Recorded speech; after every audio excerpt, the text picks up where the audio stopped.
Approche-toi, petit rêveur. Cache-toi sous ta couverture. Laisse ton souffle devenir calme et écoute. Ce soir, je vais te raconter l'histoire d'une potion très spéciale. Elle n'était pas faite pour blesser ni pour effrayer. Elle était faite pour exaucer les souhaits. C'est l'histoire de la potion des souhaits. Il y a longtemps, dans un village tranquille au bord d'une grande forêt, vivait un garçon nommé Jonas. Curieux et doux, il aimait lever les yeux vers les étoiles, convaincu que chacune cachait un secret. Mais un seul souhait habitait son cœur. Il voulait que son grand-père, devenu faible et silencieux, puisse rire à nouveau. Un soir, alors qu'il se promenait près de la forêt, Jonas aperçut une lueur douce entre les arbres. Intrigué, il suivit la lumière et découvrit une petite cabane.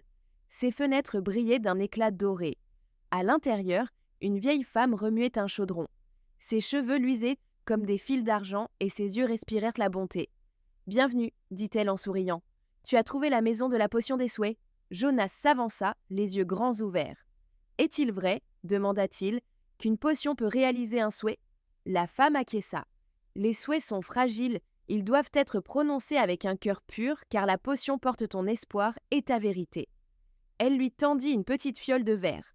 À l'intérieur brillait un liquide clair comme la lumière de la lune. « Emporte-la. Quand la lune sera haute, dis ton souhait clairement et laisse tomber une seule goutte sur la terre. » Jonas la remercia et courut jusqu'au village. Cette nuit-là, sous les étoiles scintillantes, il se rendit au jardin derrière sa maison. Il tenait la fiole avec soin. Son cœur battait fort. Il murmura « Je souhaite que mon grand-père puisse rire encore. » Une goutte tomba sur le sol. L'air se mit à luire. L'herbe s'éclaira doucement et un vent léger porta un son de clochette. Jonas sentit une chaleur dans sa poitrine. Il sut que la potion l'avait entendu. Le lendemain matin, il se précipita dans la chambre de son grand-père.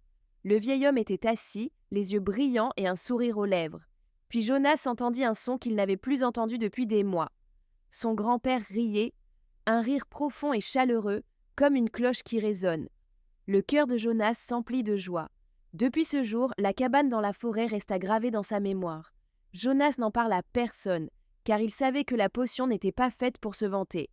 Mais chaque fois qu'un habitant du village se sentait triste ou sans espoir, il les guidait discrètement vers le chemin de la forêt où brillait encore la lueur dorée entre les arbres. La potion des souhaits n'offrait ni richesse ni couronne. Elle ne changeait pas le monde avec des éclairs ni du feu. Elle donnait quelque chose de plus doux, de plus profond. Elle écoutait les vœux les plus sincères et les rendait en bonté. Et toi aussi, petit rêveur, si ce soir tu gardes un souhait dans ton cœur, ferme les yeux et murmure-le doucement. Les étoiles écoutent, le vent écoute, et peut-être, quelque part, la potion des souhaits brille encore, prête à accueillir tes mots. Repose-toi maintenant. La nuit est douce, la lune est claire et tes rêves peuvent porter la graine de ton souhait. Bonne nuit.